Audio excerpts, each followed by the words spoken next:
America कशाला, सारे जग म्हणत आहे ईव्हीएम मध्ये घोटाळा आहे. जर या राज्याचा निवडणूक आयोग असं म्हणत असेल की ईव्हीएम मध्ये घोटाळा नाही,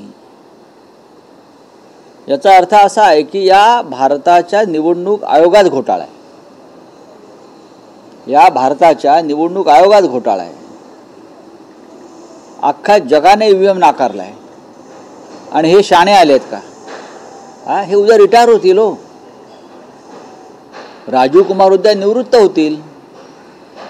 मग मोदी त्यांना एखादं बक्षीस देतील. मोदी आणि अमित शहा कुठे राज्यपाल करतील, कुठे एखादं केंद्रीय महामंडळ देतील, कुठे राजदूत म्हणून पाठवतील. सध्या हेच सुरू आहे ना. सुप्रीम कोर्ट, हायकोर्टचे न्यायाधीश, घटनात्मक पदावरील व्यक्ती यांच्याकडनं हवी ती कामं करून घ्यायची आणि मग त्यांना त्या बदल्यात निवृत्तीनंतर बक्षिसं द्यायची. महाराष्ट्रामध्ये निवडणूक घोटाळा झालेला आहे. तो ईव्हीएममध्ये सुद्धा झाला आहे.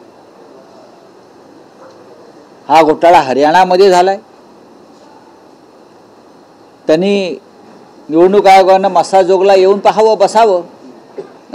इथे मरकडवाडीला, मसाजोग मरकडवाडीला तिथे येऊन बसावं आणि मरकडवाडीच्या जनतेची जी मागणी होती की ते स्वखर्चानं बॅलेट पेपरवर निवडणुका घेणार होते, मग त्यांना ईव्हीएम आणि बॅलेट पेपरवरची तफावत दिसली असती.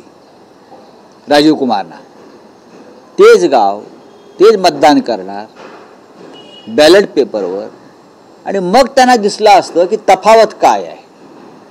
या देशातली निवडणूक यंत्रणा ही भारतीय जनता पक्षानं हायजॅक केली आहे, लोकशाही हायजॅक केली आहे. आणि त्याच्यामध्ये हे सगळे जे लोक आहेत ज्यांनी लोकशाहीचे रक्षण करायचे आहेत ते चाचेगिरी करतात. चाचे असतात ना, समुद्र चाचे, विमानं पळवतात, बोटी पळवतात. तर दिल्ली निवडणुकीमध्ये सुद्धा मतदार यादीमधला घोटाळा जो महाराष्ट्रात झाला तो दिल्लीमध्ये होतोय, जो हरियाणामध्ये झाला. आपले निवडणूक त्याच्यावर काहीच बोलत नाही.